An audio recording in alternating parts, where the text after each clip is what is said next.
The Philippines is the only Catholic country in Asia, but how solid and strong is the faith of Catholics? How much influence does the Church have on the state of the nation?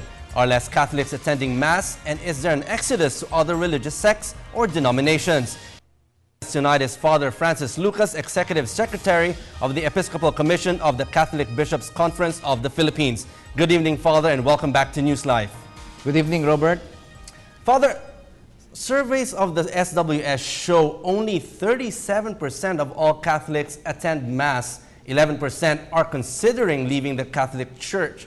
Is this a crisis? And if not, what are the reasons for the results of this survey? Well, first and foremost, based on my own experience, all the Masses that I officiate on Sunday especially, it's all SRO, standing room only. All the churches are bulging, especially last Holy Week and Easter. So I really don't know, but 37 is not bad. If you look at ratio, not just percentages. Imagine if you have more than 40 or almost 50 million Catholics, and you have one priest for 10 to 20,000 Catholics. How can everybody go to Mass? And there are people in the boondocks, in the islands, where there are no priest to serve them. So they even use radio or even watch television, and they come together as Sambayanang Kristiyano just to listen to the Mass. So I think going to Mass may not be merely a gauge for the influence of Catholicism in the Philippines. How about the 11% that are said to be thinking of moving to other denominations or sects? I think that's about 9%. But anyway, through the history of the Catholic Church, there are Catholics who go in and out. That's why we have something about 33,000 all over the world, new denominations of Christians. So, but then if you look at the survey itself that they showed us, the number of Catholics in the Philippines keeps on fluctuating up and down from 88 to 80%. So it depends on the year. That's why the Catholic also looks at the quality, not just the mere volume. This is not a contest of statistics, no? Or a beauty contest who is the most popular religion in the Philippines and all that. It's more on the quality. And the Catholic Church in the Philippines, and of course in the whole world, beginning with the Pope, stresses the fact that we have to renew our faith.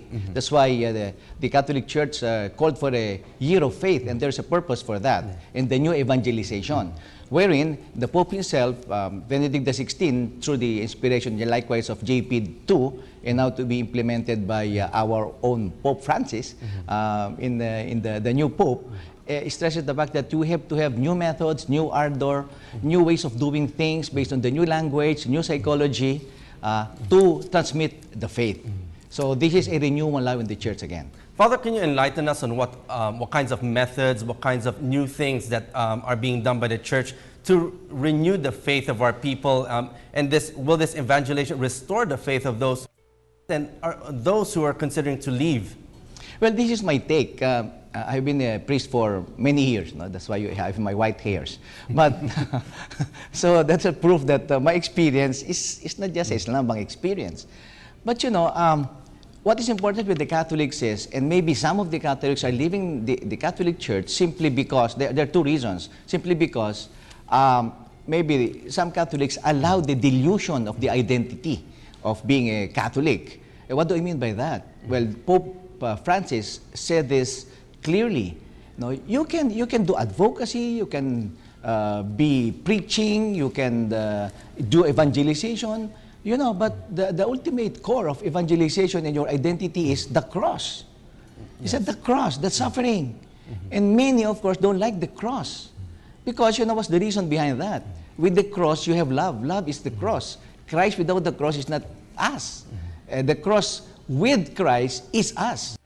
You have to bring that together, because you cannot have a resurrection without the death of Christ and the cross all within that. So that's one of the reasons. Second reason is if we start diluting our identity, by allowing ourselves to be carried over by what is popular, what is modern, what is this and that, then some people don't like that anymore. So this is not the faith that I really appreciate.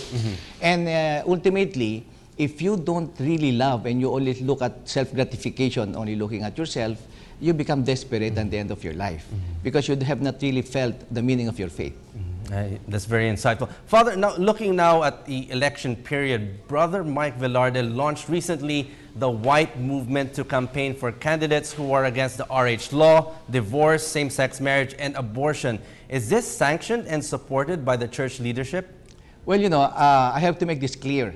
The church leaderships from the very beginning will not endorse as the Catholic Bishops' Conference of the any names. And in 2004, they already came up with the guidelines. Number one, competence. No? The competence of the candidates. Yes. Second is, of course, very important likewise, is their conscience. That their conscience is guided by the dictum and the rules and the policies, the teachings of the Bible, tradition, and of course the magisterium of the church who guides them. And last but not the least is his commitment to his work. Commitment to people, commitment to justice, commitment to the poor, and commitment, number one, to his God. And Father, there's a question that's being asked right now. Is there a Catholic vote?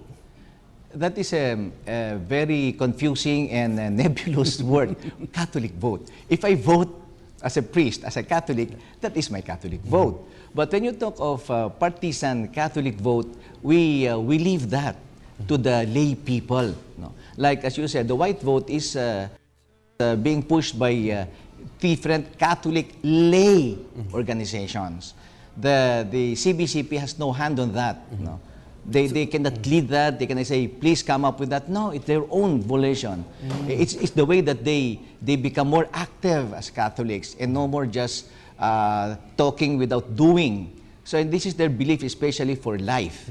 Now, so can we say this is the value for life. So can we say that priests have their own free hand in how they want to bring this to their community and how to guide the Catholics to actually choose the right candidates who will serve us in the country during this midterm elections? First and foremost, the Catholic leadership will have to guide its constituents on the guidelines for what kind of person do we need, which I already gave the 3 C's. But, you know, each priest and each bishop, they have their own way of pursuing this in their own dioceses. Usually, we leave that to the lay people to come up with their own organization and to choose the people they want to endorse. But I'd like to make this clear. Even the lay leaders, I suppose, and I'm sure they'll be doing this, do not dictate and force their constituent to vote, because ultimately it's your conscience, but it's a guidance. Father, now finally, in the past when we go to church, we are dressed properly. Women wore veils, no miniskirts, shorts, and backless attire. Times have changed. Is there a need to teach the faithful on how they should dress and behave when attending Mass? For me, plain and simple. First is, when you go to your God, when you are present with the community, you have to respect them. Respect means you wear clean clothes and decent clothes. But of late, because of modernism, they don't really look at God as, especially during these religious affairs, the sacredness is being lost likewise. And this is due to secularism and relativism, which has been plaguing all of us.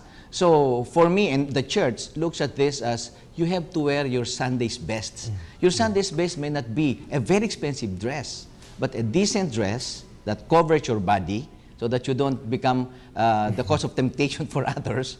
And secondly, that you respect yourself, your God, and other people who are in church. And a final word from you, Father? The final word is Pope Benedict, again, is a very popular and charismatic Pope. And in fact, even in Italy, the latest news is so many people have gone to confession, which a lot of people have forgotten receiving the sacraments. You know why? Because he talks in plain language of the identity of a Catholic, especially when he says, God will always be there to forgive. It's us who stop asking for forgiveness. This is the sense of the year of faith and also the sense of the new evangelization that we portray and transmit our faith by witnessing to what we say and what we do. Okay, on that note, thank you very much for joining us tonight on News Live. That was Father Francis Lucas, Executive Secretary of the Episcopal Mission of the Catholic Bishops' Conference. Thank you, Father.